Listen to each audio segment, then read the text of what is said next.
What is up, everybody? Welcome back to another episode of Coug on the Clock. Today is Sunday, February 13th. I'm your host, Hunter Snyder. I'm joined here by my friend Nick. Nick, why don't you introduce yourself? How's it going, guys? Thanks for having me, Hunter. Oh, yeah. It is Super Bowl Sunday. We got a lot to talk about today. It's a big day, so let's get right into it.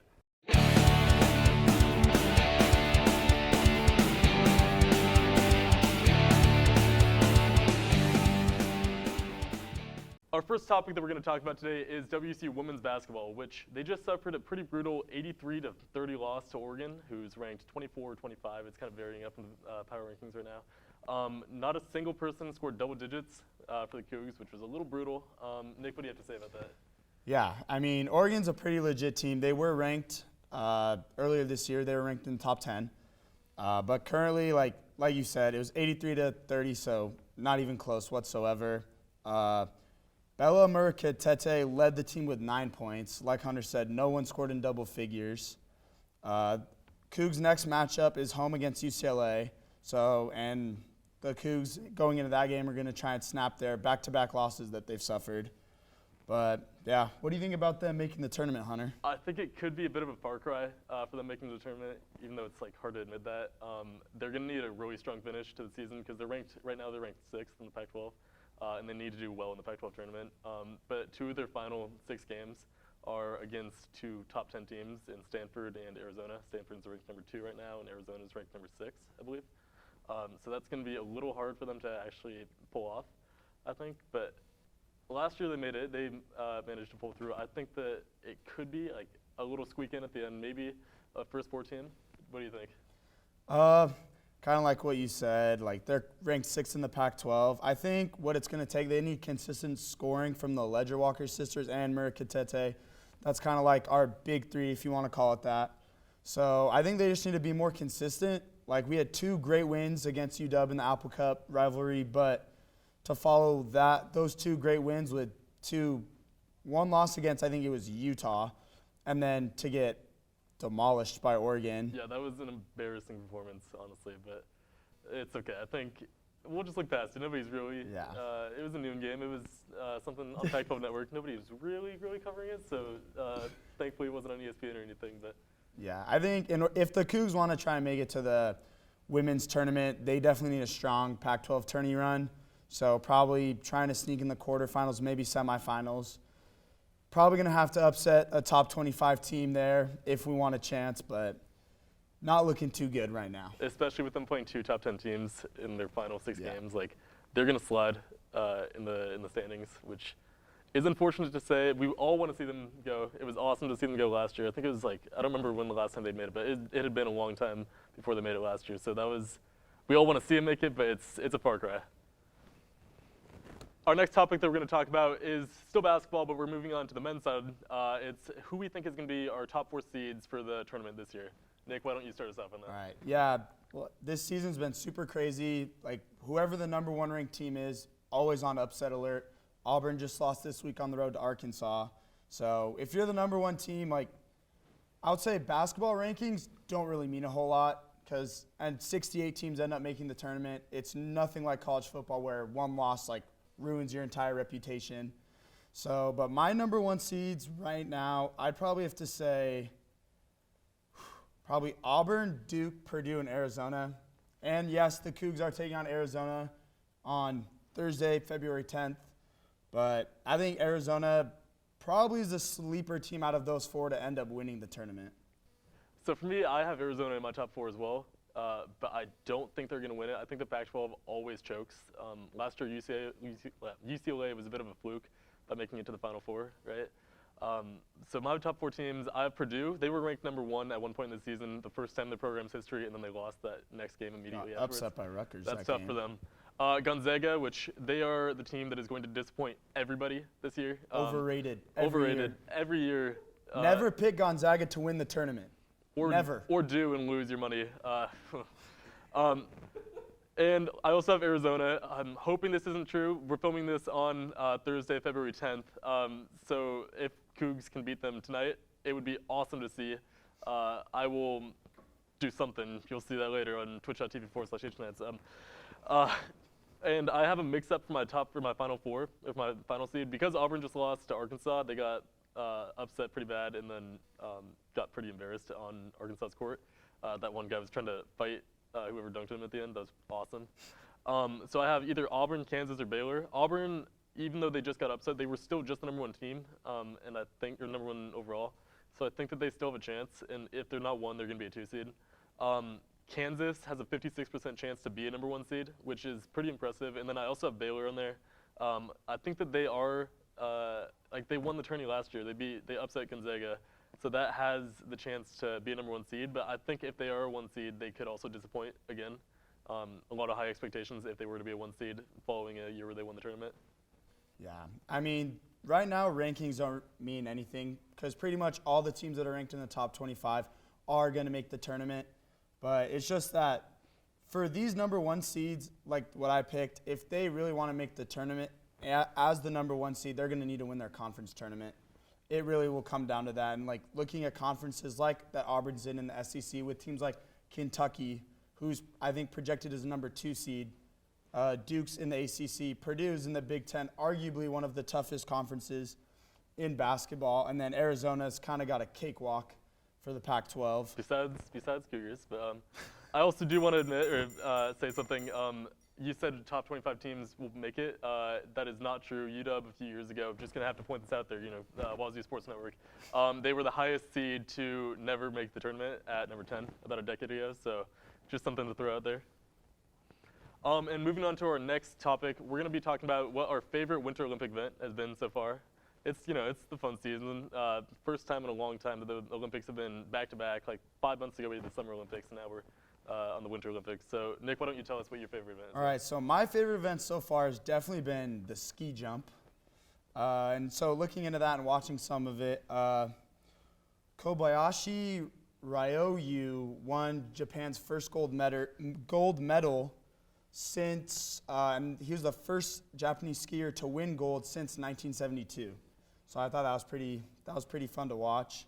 And Slovenia, their mixed team, which I think is both men and women, won gold. And they finished a pretty dominant performance, finished 111 points ahead of the Russian Olympic Committee. So yeah, for me, strangely enough, my favorite sport so far has been figure skating. Which is, yeah, I'm not a skater myself.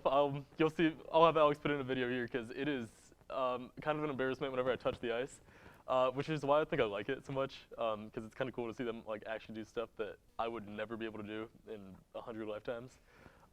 Just a few nights ago, Nathan Chen won gold, which he was like the projected to win gold in his event in men's single skating, but he didn't do that in 2018, so that was super cool to see. And he also did that dancing to music from the Rocket Man movie, which is one of my favorite movies, and Elton John. So, got to give Elton John a shout out if he watches this. Hey, Elton. The teams and duo events have also been pretty entertaining for that. I think it's just cool to see that, like, what they're able to do on the ice. There's other ones too, like luge. That event just scares me. Like, yeah. How do you get put into that? How do you kid? get like, into some of these events? When I grow up, I want to do the luge. Like, what? That one also, like, it scares me though, like how dangerous it is. It's probably, I feel like the Winter Olympics has some of the more dangerous sporting events also that you could possibly do. Just like some of the out of nowhere sports, like I don't even know what else. Like there was one ski jumping one where they had to go down backwards off the jump. Like I think it's just cool how many variations there are, but also just so hard to follow. But I don't know, it's interesting for the most part on it, I would say. Do you have anything else you want to say? No. Okay, cool. All right, and moving on to our final topic. It is Super Bowl 56 today, Bengals and Rams. It is going to be a great game. I've been a lifelong Bengals fan, assuming that my life started in Week 17 this year. I am a Joe Shiesty super fan. Joe Burr, he's coldest man on earth, coolest white guy ever. He is who I think is going to win the Super Bowl this year. I think it's going to be super entertaining. Nick, you have a couple stats you want to pull out, right? Yeah, so I'll kind of break down both teams here really fast. So I say for the Rams, their key points, obviously they got to get Cooper Kupp involved. Looking at him on this season, 145 receptions, 1,947 yards, and 16 receiving touchdowns. So it's going to come down to pretty much if Eli Apple, well, who knows if he's any good anyway, but if he can kind of lock Kupp down, then it's going to come down to Stafford and his playmaking. Turnovers and like poor decisions would be something I could see from Stafford. He's thrown 17 picks this year, but he has thrown for 41 touchdowns. So if the Bengals can lock down Kupp, I think OBJ will be the deciding factor for the Rams. Eli on Apple offense. does have the potential to be Super Bowl MVP right here because that's kind of impressive considering how much like on Twitter he's getting clowned. Like nobody likes him on Twitter right now. But last week he basically won the game for the Bengals on that goal line stop, or 2 weeks ago on that goal line stop, and he also almost changed lost the momentum of the game. he also for almost sure. lost the game when he dropped that pick in overtime. Luckily, they clutched it out. They had a very nice play. But I don't know. I think that it's going to be a good Super Bowl. Also, Joe Shiesty has that championship experience with playing the championship. At LSU. At LSU. Like, it's going to be an entertaining Super Bowl. I honestly think the Rams have more on paper than the Bengals. for but sure. I think the Bengals weren't supposed to go they weren't supposed to beat the Titans. They weren't supposed to beat the Chiefs. Like, the Bengals team seems like they are something different this year. And each one of their playoff games has been like pretty competitive, and I think that they're going to bring that same mindset into the Super Bowl. Yeah, kind of talking about the Bengals. Obviously, it's going to come down to Joe Burrow's play. I feel like almost kind of a prediction. I can see him being a little like nervous, a little like shaken up on the first like couple drives. I mean, it is the Super Bowl. Yeah, he had the experience at LSU, but that LSU team is probably arguably the greatest college football team ever. So it's going to come down to Joe Burrow making the plays, and obviously Rookie of the Year, Jamar Chase, who had on the year. Not Mac Jones, unfortunately, but. Jamar Chase had 81 receptions, 1,455 receiving yards, and 13 touchdowns. So another big matchup we will be able to see is Jalen Ramsey on Jamar Chase, because Jalen Ramsey is probably one of the best corners in the league right now. So it'll be interesting to watch how a second-year Joe Burrow attacks such a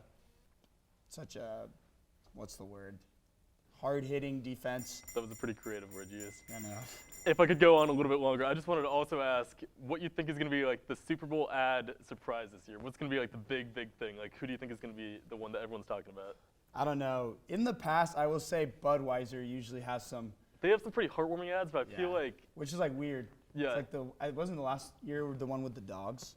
I Or was think that so. 2 years ago? Which is no better thing than getting plastered with your boys to some Budweiser. I think that there's going to be like some stupid Doritos ad. Puppy Monkey Baby was one of the dumbest Super Bowl ads ever. I hate that ad, and there's going to be something like that this year that I just know. Bubbly's also doing an ad too, which is awesome. Shout out Bubbly. Yeah.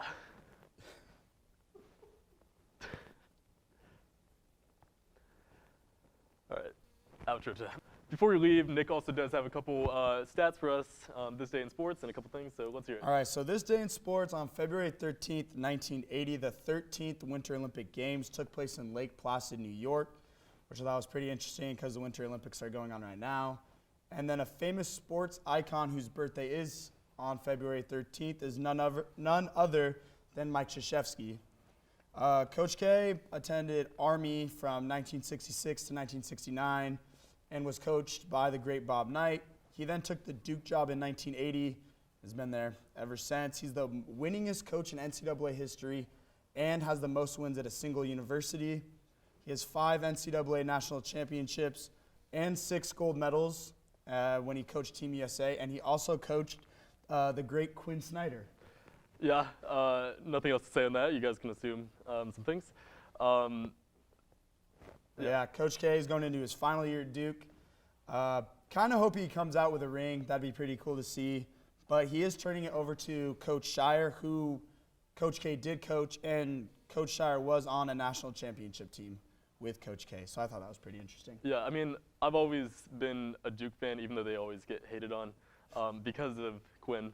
So it's always like kind of a cool thing to see them like actually do well and like see Coach K continue to pull the success that he's been able to do for so long. So, yeah.